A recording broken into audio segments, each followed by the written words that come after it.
few years ago, I was a die-hard Blackmagic user. I owned the Ursa G2, and it was a big moment for me switching to Blackmagic back then, because I had sold my beloved GH5 and all of the accessories with that and fully moved over into the EF system with the Ursa G2. I got into raw video, a little bit higher resolution, built-in NDs, and it was pretty freaking life-changing in terms of my video production career. I made some of my best work with that camera, but sadly, I had to let it go because I was transitioning more into YouTube and run and gun stuff, which is when I switched to the X-T4, which is a whole other chapter. But I am now returning to the beautiful land of Blackmagic design, at least for a little bit, because I have acquired the 6K full frame camera. It's kind of interesting because me and my Discord server had a little bit of a roast session when this camera first got announced, because everybody thought it was gonna be a cube. But you know what, after using it for a little bit, I can definitely see the merit to this body style, and I know it's pretty like half and half, it seems like, in the community. A lot of people wish it was a cube. A lot of people really like this design and the convenience of it. So I'm gonna give you my first impressions on this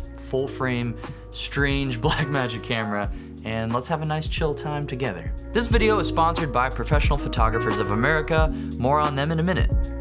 There's not enough freaking charge on these little Sony style batteries. They used to be little Canon batteries, and that's hilarious to me. These are still not great. So there are options like a battery grip for the Pro, the 6K Pro that works on this, I believe. I think I'm gonna look into that, but it's just kind of funny because this camera is not a $2,500 camera if you want it to function well. You gotta get like some sort of big bulky battery on the bottom or a battery grip, and so that's what I plan on doing. That's the first big quirk, is the battery life. And it's not just a bigger battery that you need to get this thing off the ground and running. You need an eyepiece if you're into that, unless you just want to use a monitor, which I'm gonna do. You need ND filters because somehow this thing doesn't have built-in NDs, which is crazy to me. It's a freaking cinema camera. A CF Express Type B card or external SSDs to mount onto this thing somewhere. And honestly, a cage, because this thing has no cold shoe on it. You could put one right here, which I've done a little bit, but it's kind of weird, so you'd probably need a cage to rig this thing out even just a little bit, like if you want a top handle or a microphone. So there's a lot of little things you have to invest in just to get this thing relatively functional. Whereas something like my FX30 here is super affordable. I can just slap a Rode mic on it or a wireless lav system and be good to go. And of course, you're gonna have to invest in lenses. The ideal situation for me is to start investing in PL lenses. If I'm gonna have cinema cameras again moving forward, PL just makes sense because it's universal for higher productions. If I'm gonna be working with small crews or whatever, that is one option. You can also just get L-mount glass. I wasn't expecting this to be great, but this little set of Lumix primes here that they have released are amazing on this camera because they're native L-mount, so you can just slap them on and your setup stays relatively small like this, which is pretty cool. I mean, this is a pretty inconspicuous looking setup. You can get beautiful footage. These lenses are 1.8 aperture, and I didn't expect them to look as good as they do. I filmed everything with this 35mm in the open gate 6K mode on this. It's absolutely gorgeous, dude. It's amazing. So you could just rock really affordable lenses like this, or you could get a PL to L mount adapter for this. There's a couple out there that have built-in variable NDs, and that would solve your issue with the ND filters if you don't want to slap them on the front. You could do PL lenses, which are more expensive, but get a PL to L mount with the NDs, and you'd be sitting pretty. So when I first unboxed this camera, I discovered another quirk. I pulled it out of the box, and my wife was upstairs here with me, and she picked it up, and she was like, "This thing feels really cheapy." And I didn't prompt her at all. She just said that, and it really is made of like plastic. It feels like pretty dense, but the body is straight up plastic. Like it feels a little bit like a toy, unfortunately. So I guess if you're looking for something really robust in the body, this is not it. I really wish it was made of something like the mirrorless cameras, the aluminum alloy. So I popped the card out of this because it was raining, and the card was wet from being inside this camera. I mean, you knew it wasn't waterproof. There's fans on the top, but like you kind of hoped that it would handle it. But with the card being wet, it's like you don't want to just let everything air dry. Another big quirk for me is that this camera only shoots internal B-RAW. There's no ProRes options, H.264, H.265. It is only Blackmagic RAW. To be fair, Blackmagic RAW is absolutely incredible. The files are easy to edit. The footage is absolutely beautiful. You can pull back information in post to get better looking highlights and shadows. But it would just be nice if you wanted to shoot ProRes or something else. It'd be nice to have more options. I'm sure they could do that in a firmware update. I don't know if they will.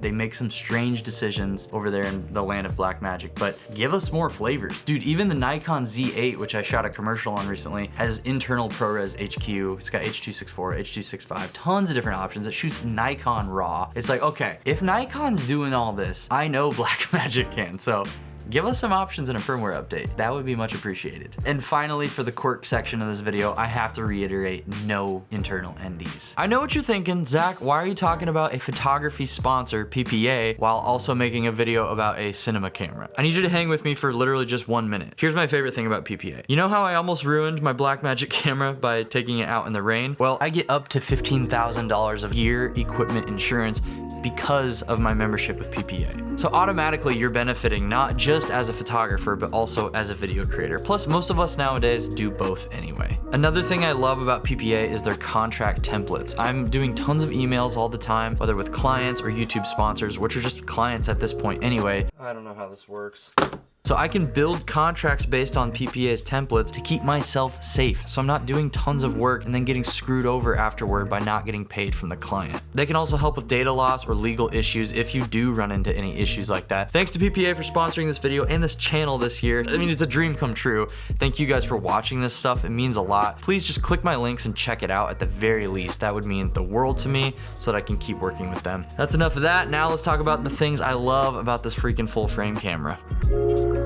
There's a lot of good stuff about this camera. The first amazing thing about this camera is that the footage is absolutely creamy nation, dude. Slapped a little grade on it and I was like, oh, this is what I've been trying to get my Sony footage to look like. I can manipulate Sony footage and I'm so used to it at this point, I can get it to look pretty good, but just like a quick grade on this footage from a cheap lens and it looked insanely beautiful. Just so cool, man. I don't know, just next level. Blackmagic truly has something special in their sauce that they're dripping on their sensors because it's just creamy, dude. The next pro for this camera is Blackmagic RAW. I know that was like kind of a con as well, but especially if you're in DaVinci, it just works seamlessly together. If you're having troubles importing this footage into Resolve, make sure you update Resolve. I had to do that and then it worked fine, so make sure you do a little update ski. Another thing I love about this camera is the way it captures skin tones. Specifically with my skin, my face, I have like red undertones, and whenever I film on a Sony camera, my skin comes out looking more red than it does in real life, and I always have to change the skin tone and make it look a little bit more orange, a little bit more natural, which honestly I do on every color grade anyway, but I noticed that right out of camera, exactly how this camera captured skin, I felt like I looked more natural. My next big pro is that Open Gate led me straight to the gates of Christ. We've heard people rave about Open Gate on YouTube a lot. You know, the newer Lumix cameras, the S5 II and 2X, have Open Gate. In layman's terms, that just means that your camera's sensor is giving you all the information in your video file. You actually get more height